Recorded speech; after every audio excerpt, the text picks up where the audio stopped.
let's talk about this latest discovery in Egypt of the tomb of Thutmose II. So this is quite interesting because all this activity was going on while I was in Egypt.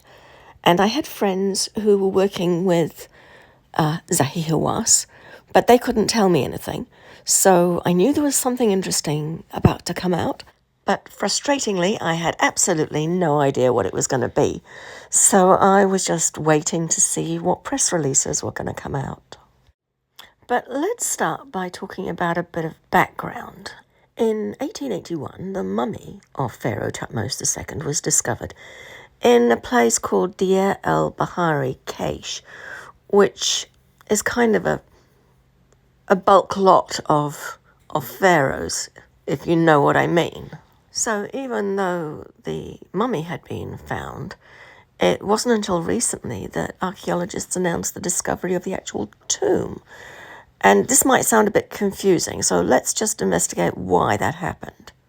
You see, a long time ago, a lot of the pharaoh's mummies were actually moved into a secret location for safekeeping. So that when they found Thutmose's mummy, it was with the mummies of other important pharaohs, also from the 18th or 19th dynasty. And this included famous rulers like Ahmose I, Amenhotep I, Thutmose I, Thutmose III, Ramses I, Ramses II, yes, that's Ramses the Great I'm talking about, and his father, Seti I, as well as Ramses IV, plus lots of other people, which may or may not include other pharaohs as well. Hopefully I haven't missed too many of them out. But anyway, you get the picture. There was a lot of pharaohs in this collection. And some of them, including Thutmose II, had in fact been rewrapped for some reason. But that was all done sometime around the 21st dynasty.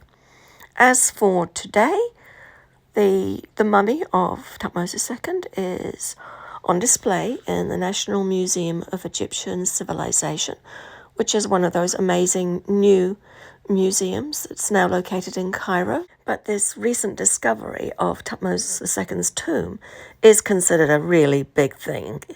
And so obviously they put out a press release and announced that they'd found the tomb. There's always been various theories on where some of these missing tombs might be, but it wasn't until recently that they announced that it was in Wadi C4.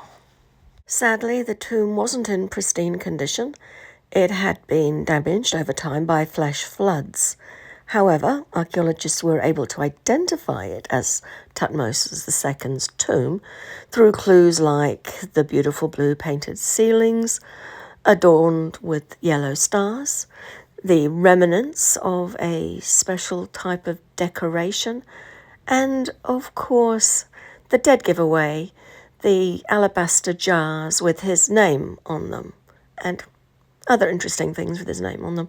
So, yeah, they were able to identify it as his actual original tomb. So, who was Thutmose II?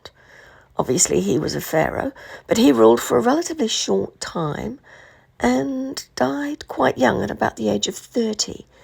His reign was, to say the least, somewhat overshadowed by the legacies of his father, Thutmose I, and his wife, who was also his half-sister, Hatshepsut, whose name you probably have heard of, as well as his son, Thutmose III.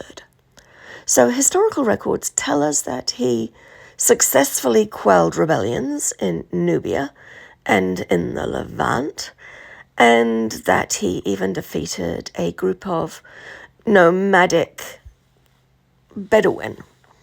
But he's reputed to have had rather poor health, so one can only guess that it really wasn't him doing it and that it was his military, which pharaohs tended to rely on heavily anyway when it came to anything like this. Some of them would march into war in person, but the victories were ultimately put to their name, even if they didn't turn up in person. According to ancient records and Egyptologists, the records show that Thutmose II fathered a daughter by the name of Neferure with his wife Hatshepsut, but I have a completely different perspective on this part of their family heritage. And it's probably something that's interesting enough for me to do an episode on, because it really does have a lot of intrigue and twists to this story as I remember it from my dream regressions. So if you're interested, I will make an episode on that subject. Just, leave me a comment to remind me. Which leads us on to the subject of Hatshepsut, his sister and wife. And many historians believe that Hatshepsut held most of the power even during Thutmose II's reign, and she was effectively his co-regent. After his death, she went on to proclaim herself as pharaoh, and you can see this in the many monuments that have her shown as pharaoh in full pharaoh regalia, including wearing the beard of the pharaoh. And so that's quite an interesting thing to see in its own right. So when you're looking at statues of that time frame, you get to see an awful lot of Hatshepsut and virtually nothing of Thutmose II. There is maybe one or two pieces of Egyptian art that are attributed to him.